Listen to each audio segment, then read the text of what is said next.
அதில் வந்து ஒரு ஸ்டோரி ரொம்ப டச்சிங்காக இருந்தது. ஒரு கப்புள் லண்டனில் இருக்காங்கங்க. அவங்களோட ஒய்ஃப் வந்து ரீசண்டாக இறந்துருக்காங்க. அவங்களுக்கு 2 குட்டி குட்டி குழந்தைங்க. அவங்க ஹஸ்பண்ட் வந்துட்டு குழந்தைங்கள லண்டனில் விட்டுட்டு அஸ்தியை கரைக்கிறதுக்கு குஜராத் வந்திருக்காரு. குஜராத் வந்துட்டு திரும்பும்போது இவருக்கு வந்து ஃப்ளைட் கிராஷில் இவர் இறந்துருக்காரு. அந்த குழந்தைங்களோட நிலைமையை யோசிச்சு பாருங்களேன். அம்மா வந்து ரீசண்டாக இறந்து போயிட்டாங்க. அப்பா வந்து தான் ஒரே ஹோப்பு. அவரும் இல்லைங்கும்போது வேர்ல்டே அப்படியே ஷேட்டர் ஆகிருக்கும்ல குழந்தைங்களுக்கு. நாங்கள் எங்கள் குழந்தைங்கள்ட்டையும் இதை பற்றி நிறையா பேசினோம். நிறைய நம்ம எல்லாருமே இந்த ஃபாஸ்ட் மூவிங் வேர்ல்டில் நிறைய எல்லாருமே ட்ராவல் பண்ணுறோம். குழந்தைங்கள்ட்ட முடிஞ்ச அளவுக்கு நிறையா ஒரு மாதிரி கொஞ்சம் நல்லா புரிஞ்சுக்கக்கூடிய ஏஜாக இருந்ததுன்னா அவங்களுக்கும் எக்ஸ்பிளைன் பண்ணுங்க. ஏன்னா நம்ம தனியாக விட்டுட்டு போகிறோம் டீனேஜ் பசங்களை.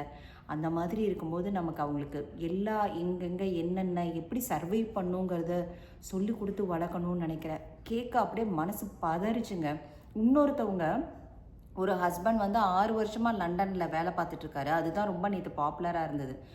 இப்போ தான் வந்து ஒய்ஃபையும் 3 குழந்தைங்க அவங்களையும் கூட்டிகிட்டு ஃபஸ்ட்டு டைம் லண்டனுக்கு போகிறாரு. அந்த ஃபோட்டோவை டேக் ஆஃப் ஆகிறதுக்கு ஃபியூ செகண்ட்ஸ்க்கு முன்னாடி அந்த ஃபோட்டோவை வந்து ஃபேஸ்புக்லேயோ இன்ஸ்டாகிராம்லேயும் போட்டிருக்காங்க. பார்க்க அந்த குழந்தைங்க நினச்சிருப்பாங்களா ஃபஸ்ட்டு எல்லாம் எக்ஸைட்டடாக லண்டனுக்கு போகிறோம், செட்டில் ஆக போகிறோன்னு. அது வந்து அப்படியே நைட் மேராக மாறிடுச்சு. அப்படியே அந்த ஃபோட்டோஸ்லாம் பார்க்கும்போது ஒரு மாதிரி மனசுக்கு என்னமோ பண்ணுது. இன்னொருத்தவங்க வந்து அது இன்னும் சோக கதை. அவங்க இந்த கப்புள்ஸ்க்கு வந்து கல்யாணம் ஆயிருக்குங்க. ஜனவரியில் தான் கல்யாணம் ஆயிருக்கு. 6 மாதம் கூட ஆகலை. ஹஸ்பண்ட் வந்து லண்டன் போயிட்டாரு. ஒய்ஃப் பேர் குஷ்பு. அவங்க மட்டும் இப்போ வந்து கிளம்பணும்.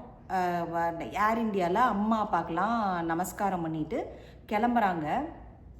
கிளம்பி அவங்களும் க்ராஷில் போயிட்டாங்கங்க.